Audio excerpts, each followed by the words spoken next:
If you're new around these parts, welcome to Fujo desu ga nanika, the channel. I'm Alpha Fujoshi Green Tea Cow, and I'm going to give you a quick and dirty rundown of the BL hopefuls from the anime coming out next and every season. Each delectable morsel tailored specifically to your refined palate. Let's dig in.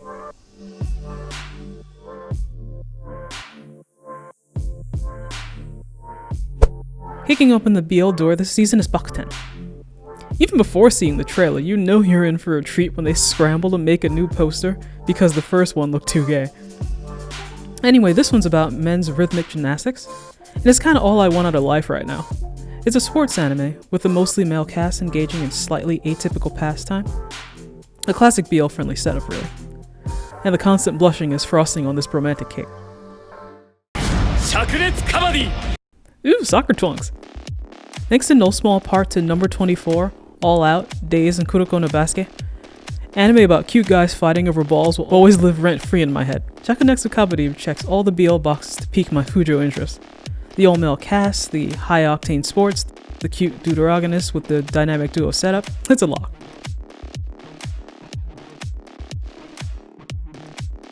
Right in my Fujoshi alley is Bishounen Tanteidan, or Pretty Boy Detective Agency. The title kinda says it all, really. MC and Mayumi Dojima get swept up into their exciting world of mystery and overwhelming beauty. Every single one of these guys is clearly feeling himself, so BL is very likely just through the sheer force of their narcissism. Man, Japan sure loves Rome. Cestus the Roman Fighter is the new Netflix joint dropping in April. It's about an orphan slave boy thrown into just the worst summer camp.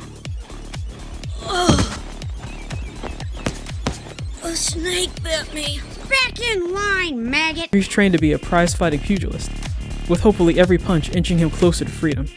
It looks like a visceral good time, complete with the kind of lawless, grungy, boys-only setup that's just homoerotic by design.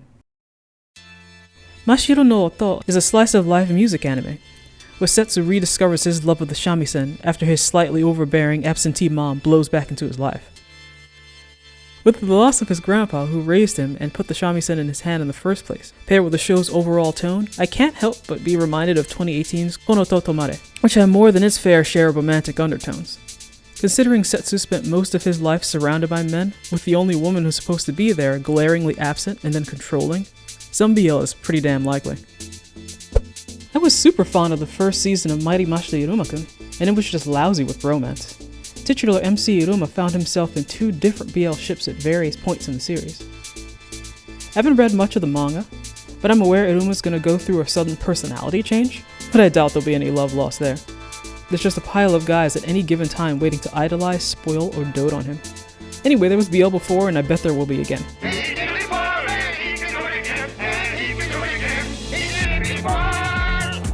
I'll do it again.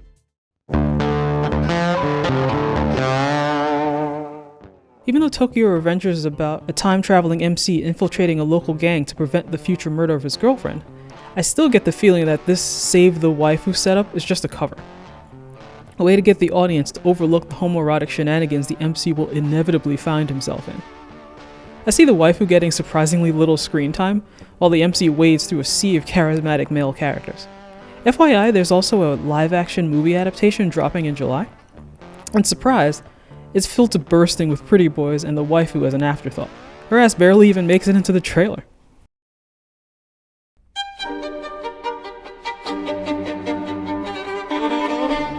Last time on Moriarty the Patriot.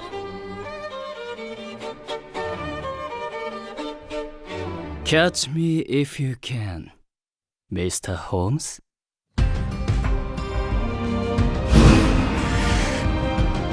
The audience will note here that Sherlock has quietly climaxed under the table.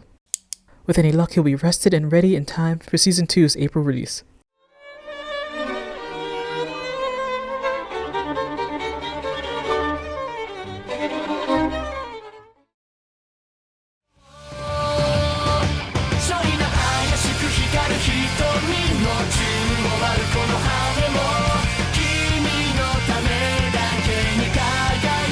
I'll have you know I had the self-restraint not to just record myself breathing heavily for 30 seconds as the preview rolled. I don't really rank these seasonal BL picks, but Fairy Ranmaru Anta no Kokoro o Tasukishimasu could top this list as potentially the gayest show of the season, if not the year. This male version of Winx Club solves local mysteries and only steals their clients' hearts as payment. Not unlike 2018's Cutie High Defense Club, Fairy Ranmaru is complete with ecchi-friendly Sailor Moon-style transformations, male-presenting nipples, abs and bulging codpieces, and honestly, where the f*** has this show been all my life? I'm already standing it and it hasn't even aired yet. It's Hetalia.